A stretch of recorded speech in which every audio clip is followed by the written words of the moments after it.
जब भी हमारे खिलाफ कोई चेक बाउंस का मामला दर्ज होता है तो हमें यह कहा जाता है कि इसमें राजीनामा कर लो, नहीं तो 2 साल तक की जेल हो सकती है, नहीं तो जो चेक की राशि है उसे दुगुनी राशि देना पड़ सकता है। कई बार हमें यह लगता है कि अगर हम राजीनामा कर लेंगे तो हमारे खिलाफ 138 NI एक्ट का केस नहीं चलेगा, लेकिन हाल ही में honourable supreme court of India ने एक चौंकाने वाला जजमेंट दिया है। उस जजमेंट के मुताबिक अगर आपने राजीनामा कर भी लिया है, अगले के पैसे दे भी दिए हैं, तो उसके बाद भी छोटी सी गलती के कारण आप पर 138 NI एक्ट का केस चलेगा।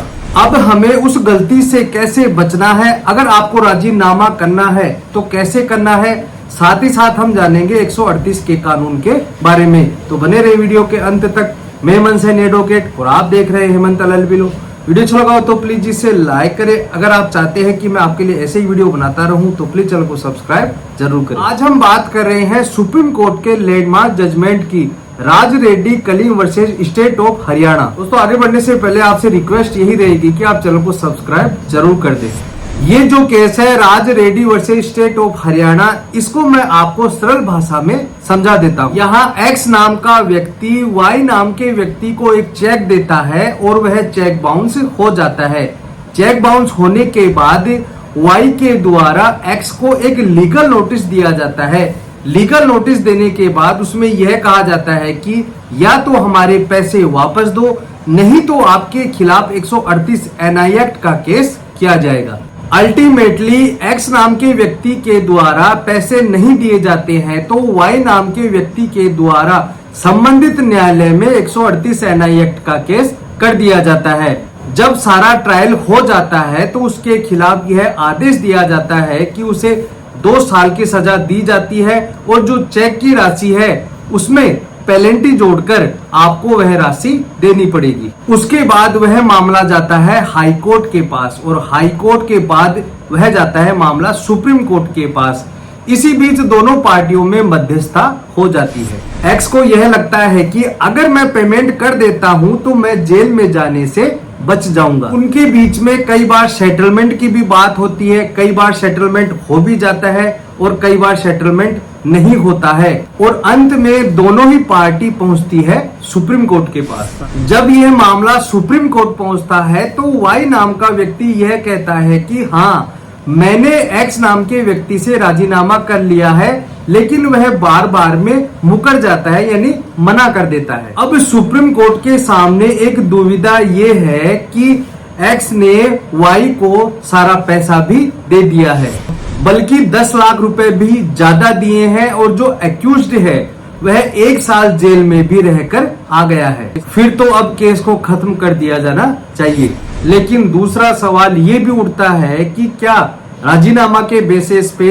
138 NI एक्ट का केस खत्म कर सकते हैं? सुप्रीम कोर्ट कहती है कि पहले हम इस केस को डिस्कस कर लेते हैं, लेकिन इससे पहले सुप्रीम कोर्ट के द्वारा अपने ही जजमेंट का एक हवाला दिया जाता है। मीटर्स एंड इंस्ट्रूमेंट वर्सेज कंचन मेहता 2018 का यह जजमेंट है, जहां पर सुप्रीम कोर्ट ने कहा था कि नो डाउट अगर राजीनामा होता है तो पार्टियों का उपस्थित होना जरूरी है, लेकिन चेक बाउंस के मामले में आपको दूसरी पार्टी का कंसेंट देना जरूरी नहीं है। अगर राजीनामा होता है तो आप उस बेसिस पर आप उस प्रोसीडिंग को क्वेश कर सकते हैं, यानी उस समय तक तो यह स्टैंड था।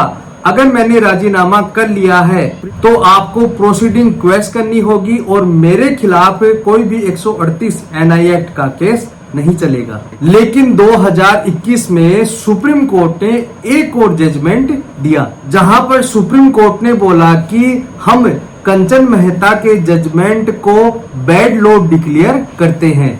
हमारे हिसाब से कंचन मेहता वाले जजमेंट में कानून की सही से व्याख्या नहीं की गई है और हमारे हिसाब से अगर दोनों पार्टियों में राजीनामा हो भी जाता है, वो पूरे पैसे दे भी देता है, तो उसके बावजूद भी उस पर 138 NI एक्ट का केस चलेगा।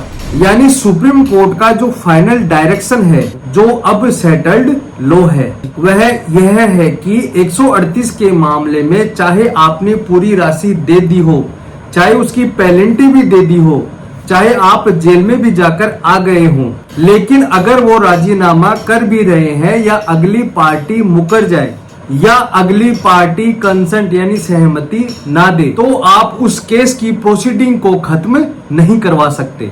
हालांकि यह एक चौंकाने वाली बात है, लेकिन आज की तारीख में यही एक सेटल्ड लॉ है।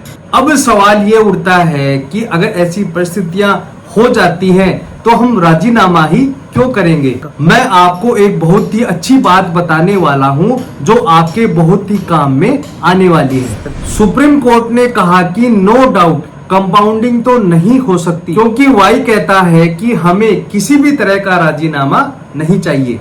लेकिन कोर्ट ने कहा कि नो डाउट हमारे पास क्वेश्चन की पावर तो है।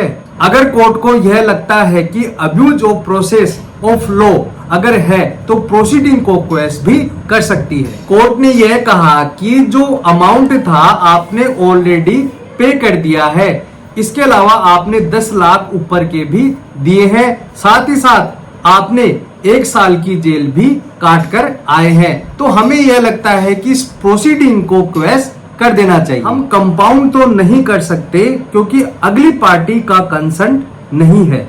क्वेश्चन का तो हमारे पास पावर है और फाइनली सुप्रीम कोर्ट के द्वारा उस प्रोसीडिंग को क्वेश्चन कर दिया जाता है। यानी अब इस जजमेंट से 2 बातें निकलकर सामने आती हैं कि राजीनामा होने के बाद भी वह केस आपके खिलाफ चल सकता है।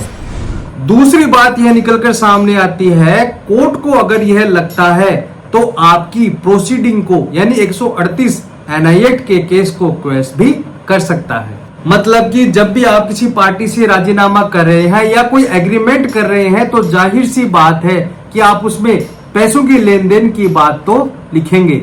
आप चाहे दोनों में राशि से ज्यादा का भी लेन देन हो सकता है, चाहे 1 लाख का चेक हो और 50,000 रुपए में भी राजीनामा हो सकता है। दोनों पार्टियों में जो भी अमाउंट डिसाइड होता है वह एग्रीमेंट में लिखा जाता है। उसके बाद कानूनी भाषा यानी कानूनी क्लोज यह लिखवाना है कि दोनों पार्टियों में पैसों का लेन देन हो चुका है, इस चेक से मैंने उनको पैसे दे दिए हैं। आपने अगर दूसरे व्यक्ति को किसी भी तरह से अगर पैसे दिए हैं, ट्रांसफर किए हैं, तो वह भी उसमें लिखवाना है।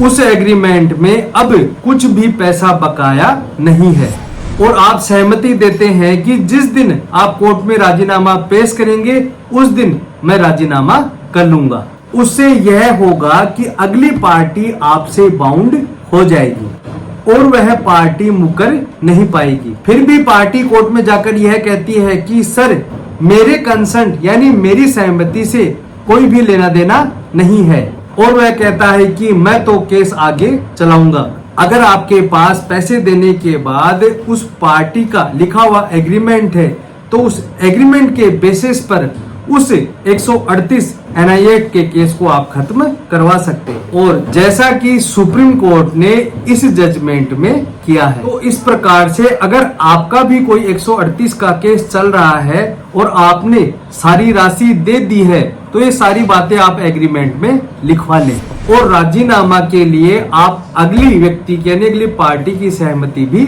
ले सकते हैं। और अगर फिर भी वह कोर्ट में राजीनामा करने के लिए मना कर देता है उस एग्रीमेंट लिखने के बाद भी, तो आप उस एग्रीमेंट के बेसिस पर 138 NI एक्ट के केस को क्वेश्चन करवा सकते हैं। तो दोस्तों आज के लिए इतना ही। वीडियो अच्छा लगा हो तो प्लीज इसे लाइक करें। अगर आप चाहते हैं कि ऐसे नॉलेजेबल वीडियो मैं आपके लिए लाता रहूं तो प्लीज चैनल को सब्सक्राइब जरूर करें ताकि मेरे को मोटिवेशन मिलता रहे। धन्यवाद।